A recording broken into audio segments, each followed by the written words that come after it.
Hello, everyone. This is the East Coast Economic Update for January the 4th, 2009.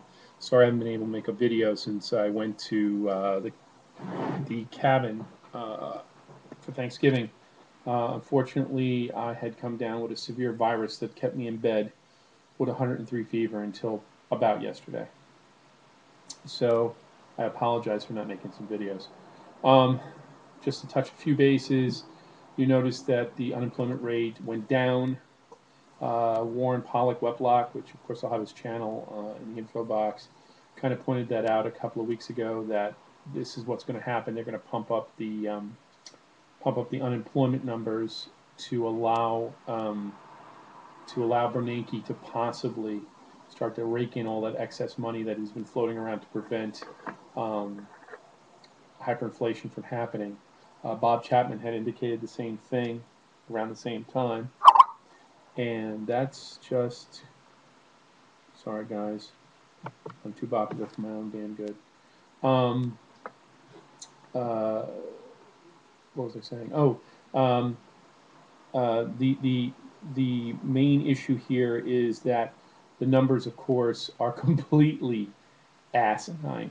11. We've only lost 11 jobs this month. Even the president didn't believe that. So while you guys will be sleeping, dreaming of sugar plums dancing in your head around Christmas time into New Year's, the numbers will be easily, quietly corrected towards around 500,000. You can bet money on it. That's how true you'll know. Basically, what is going to transpire, of course, going back to the original discussion, you only have two choices: a situation where you have too much money in the system and the worth of the dollar drops, or taking the money back from the system and it rises and you have more of a deflationary situation. What transpired in 1930, 1933, and 1937, what happened was there was a retraction of cash, seized up credit, um, and stopped people dead in their tracks from buying anything or lending money. That's also what happened in June, July, and August of 2008.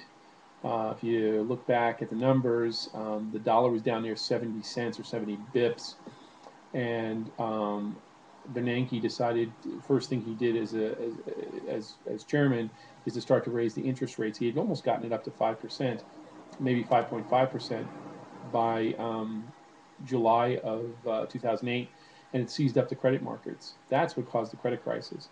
What happened was there was no free credit left, and that's why people's homes started to turn upside down, because he tried to do the logical thing. And in response to that, in September and October, and finally by December of last year, we went from 5%, 4.5% down to zero. This is his second attempt, as Warren had pointed out, and this is something that you guys have to keep aware of. There's a lot of stuff going on around you that they assume, and they assume correctly, that people have short-term memory loss, and people do not look back to see what was going on before and how it turned out. They know what they're doing. So I just got another notification that Bob Chapman did some kind of radio show saying that by 2010 the FDIC is going to be gone. And I don't doubt it. The problem, and there may be a new currency. Well, I think that from this move, and this is only if Bernanke actually tries to pull in the cash over the next 2 months, that he really doesn't want. He wants to really save the dollar. I think it's more of saving his ass. Don't forget, he now has something he didn't have last year, which is moral and political will. Last year in August, June, July, and August, and finally September and October of 2008, most Americans couldn't tell you what a CDO or a SIV and all the other stuff.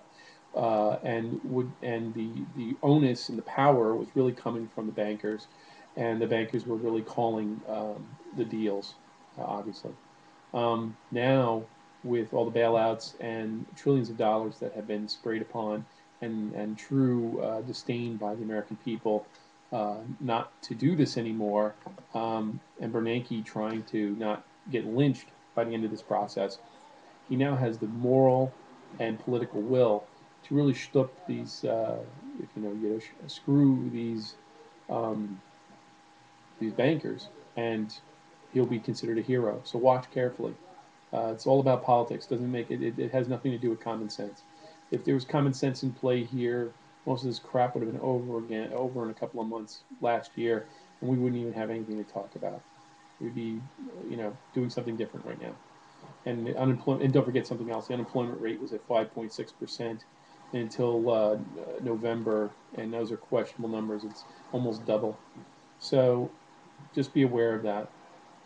So I'll put some articles. Obviously, I don't know if you heard, but Goldman Sachs is even trying to get pistol permits. So speaking from somebody who lives in the city of New York, and as a good citizen doesn't even have a parking ticket, it's almost impossible. Even retired police officers in the city of New York have difficulty getting an off-duty permit. So it'll be interesting to see these little guys with pea shooters trying to take down some guy from Western New York with a 30-06. It's utterly impossible. Anyway, I want to finish also. One thing I wanted to do was kind of give you some channel news. Right now, I and David Ben-Shaul of utom.org have created another channel, a YouTube channel called utom.org. It'll also be in the it'll also be in the box. I'm moving all my religious videos there, and I'm leaving my economic videos here. I would have not done this unless I did it with somebody else, because I don't think one person should have more than one channel. That's me speaking. You guys got 4 or 5 channels, more power to you, but I just don't feel that I'm that important to have more than one channel. But I'm sharing this channel with David.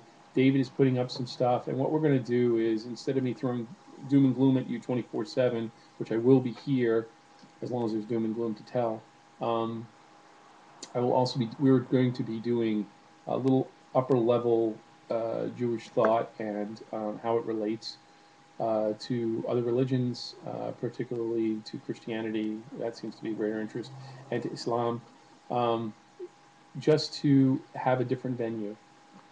It is in conjunction with our UTOM website, and we would encourage you to subscribe. Uh, David has already done a Kabbalistic um, uh, introductory video. He's done an excellent job in the first one. I have not seen the second one, but I think it's going to be very helpful to you. Now, the purpose of this video channel is it's up to you guys. If you want to send us, PMs from that channel, if you want us to discuss something, and you may find it that the great thing about Judaism is that you never get the same opinion. I always give the joke when you have 3 rabbis in a room, you've got 9 opinions. And it's true. Not everyone, including David and I, who are very simpatico in regard to theology is concerned, but the nuances of our practice changes. I lean more towards an Orthodox practice.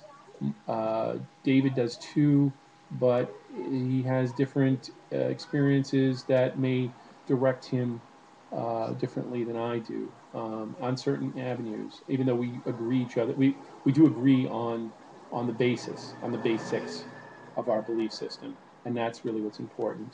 Uh, but it's always good to get different opinions and then develop your own practice and your own faith.